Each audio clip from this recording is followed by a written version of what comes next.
You talked there about the large numbers of people getting 2-1s and firsts. How would you recommend that people getting in touch with you seek to differentiate themselves on their CV or application? Yeah, I think that's a fantastic question. And I think you've hit the nail on the head, James. It is about differentiation. Because the brutal and sad truth is that academic achievement is no longer a differentiator. Now, 20 years ago, it absolutely was. You know, if you've got a 2-1, you were one of a minority. Now you're one of a majority. You know, your A-level points, again, you know, if you had 300 UCAS points or 3 Bs, you would be in the minority. Now it's the majority.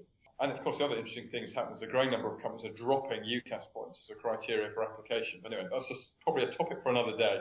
But the point is, academic achievement will not differentiate. Relying on that is a dangerous tactic. Now, don't get me wrong, it's important you do well academically, and as well as you can, but it's not a differentiator.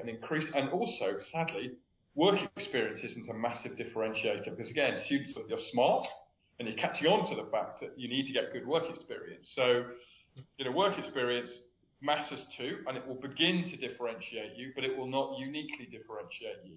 Increasingly, what we are seeing is employers are looking at what else have you done over and above the obvious stuff you do at university. And that's and they're looking for evidence where you have taken the initiative to do more. And that can be in all kinds of different things. That can be volunteering, it can be charity work, it can be obviously getting involved in clubs and societies initially at a membership level, but obviously in time at a committee level, you know, like the Bright Future Society. So it's evidence of where you have taken the initiative to do more and achieved in that environment. So again, it can be achievement in sport or music, but they're just looking for where have you bothered to use your time in a way that's going to require effort and commitment from you.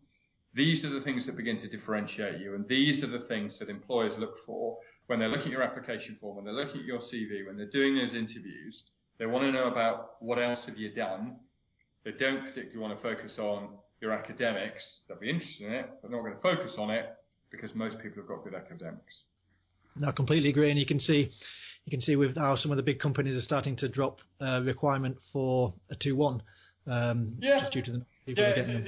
And also, quite rightly, they've recognised that getting a 2, you know, and this is a bit contentious, I appreciate, but getting a 2-1 in one subject is harder, in inverted commas, than a 2-1 in another subject. But the most important one, actually, is that academic achievement there is no direct correlation between academic achievement and work-based success.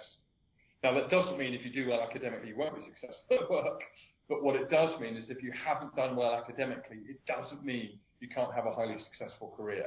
And that's the bit the employers are interested in. That's why they're really focusing on you as the person rather than you as defining you by your 2-1 or your 300 or 320 or 360 UCAS points. And I think that's a good thing because where the market, therefore, I think is moving is employers are much more interested in the person rather than defining the person by their academic achievement. And what that does, I think, is level the playing field much more for students because any student can take the initiative to get involved in all kinds of other things that university offers them because university offers you wonderful opportunities. And anyone can take part in that and show that initiative and develop those skills and develop those capabilities and network with employers and find out what they want to do. So I think the way the market is moving and this move away and the obsession about academics, and as I said, don't get me wrong, academics are really important in terms of don't think, oh, it doesn't matter then. It does. But more and more the focus is shifting towards you as the person.